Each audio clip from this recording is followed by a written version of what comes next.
Welcome to the Season 2 Seattle Supersonics subscriber-led draft-only franchise Offseason. That was a bit of a mouthful, but we had quite an action-packed offseason for the Seattle Supersonics. For the second consecutive year, they had multiple lottery selections, and that included the number one pick in the class. And of course, this recap stems from two live streams I did over on the main channel to do this offseason more in depth. And so if you want to see it more in depth, watch those VODs of the live streams. Now, the 14th pick stayed right where it was, but unfortunately, unlike last year, that number one lottery odds selection falls all the way down to number 5, which ultimately led to one of two potential strategies, or perhaps even 3, but probably 2 realistic ones for Chad. And of course, as I always do with the subscriber-led franchise, I allowed the subscribers to vote on what they'd rather do, and it ended up being extremely even whether they wanted to trade up for the number one player in the class. Normally something I wouldn't do, but because we're towards the tail end of this draft-only franchise for the Blizzard, I allowed that to happen. And the second was to trade for the Conrads with Conrad Dennis and Conrad Tiggs. I'm not going to say which one I would have preferred to do, but ultimately I think the chat very slightly leaned towards trying to acquire Stanley Hayward, which would require trading up to the number one pick, held by the Washington Wizards via the Boston Celtics. And I tried in these trade negotiations to keep some trade ammo in the tank for a potential Conrad Dennis trade, but Washington just kept playing hardball, and ultimately, despite all the different pick combinations I tried, there weren't a lot of Seattle Supersonic players that actually were under contract that at least I feel like the subscribers would have had any interest in trading. Of course, all the rookies from last year are still under contract, but I don't feel like anyone would want to move any of those 3. And because we couldn't offer really any intriguing young players, Washington would insist on all 4 tradable first rounders to ultimately make the deal to trade up to number 1 overall in the class. But that would pretty much use all the ammo and be the only move the Seattle Supersonics would be able to make in this class, going from 2 lottery picks down to 1. But of course, when you have the number 1 overall pick, it's worth consolidating assets, especially with a prospect in Stanley Hayward. That was just such a good fit with the franchise. I think the 2 things, if you had to, based on what I watched from the Seattle Supersonics, I'm not in charge of the team, so my opinion isn't as important as it would be for the Blizzard per se. But the 2 things that I noticed the most when I was watching those games that made those games often unwatchable in Season 1 was the backup point guard play of Ulf Norberg.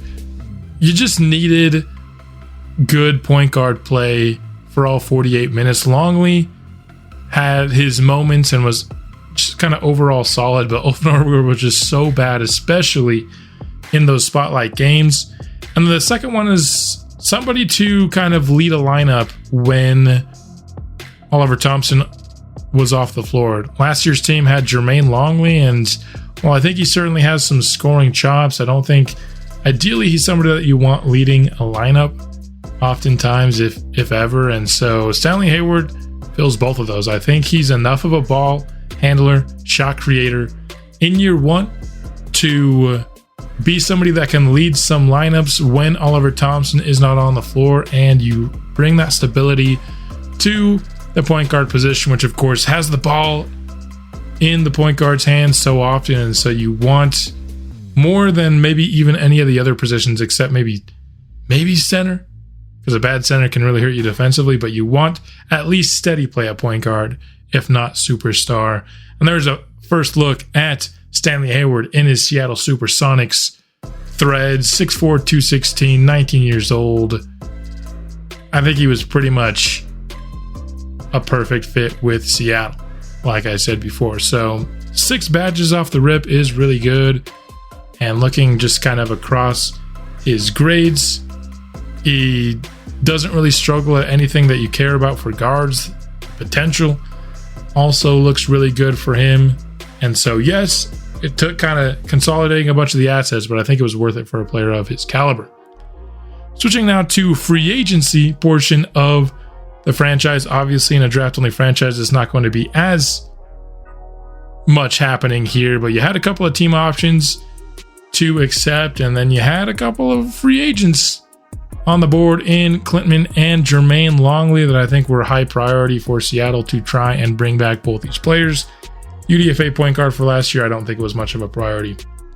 For Longley, there was a bit of a debate in chat whether to go 4 or 5 years. We ultimately went 4 years at $18 million a year flat, and then Clintman wanted just $8 million a year, up to 8.8 in the final year. But obviously, I think that's a pretty awesome value.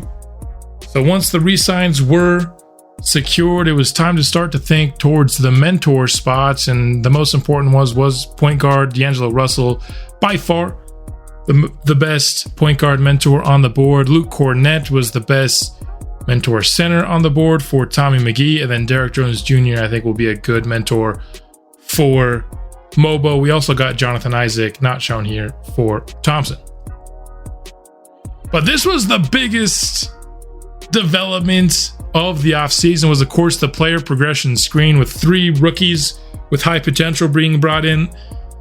It was so imperative that they got good development, and you got it right away, starting with a +7 for Oliver Thompson, big time badge development, a +8 for Tommy McGee, and again just a ton of badge development here. I think he's gonna actually be a starting caliber player. He was forced into the starting lineup mostly just to try and force this development, and you had a rough rookie year, but you did it for this screen right here, and it looks so much better. And then same with Mobo, was not a starting caliber player last year, didn't really provide the stats that you would want from a starter, but now at 79 overall, unfortunately his shooting didn't go up as much as you would want, but gonna just be a much better player. And he did get set shot specialist, which will help his shooting. And that's pretty much going to bring us here to the end of the off season. Again, this is just a very shortened down recap version of the off season. If you want to see it more in depth, you have to go to the live streams on my main channel. I'm managing 2 teams in the live stream, so if all you care about is the Seattle Supersonics, then there's of course going to be a lot about the Blizzard on those streams as well. But I had a ton of fun in this off season. Let me know with hindsight if there's anything else differently you would have done this off season. I'm excited to see this Sonics team play this upcoming season. I hope you are too. I think they'll be a lot more watchable, kind of on an actual NBA talent level in a lot of spots. I think the probably 9-man rotation is actually looking really solid for Seattle. I don't know if playoffs is in the future for this year, but I think it's just around the corner if it's not this year. Oliver Thompson at 88 should be really fun to watch.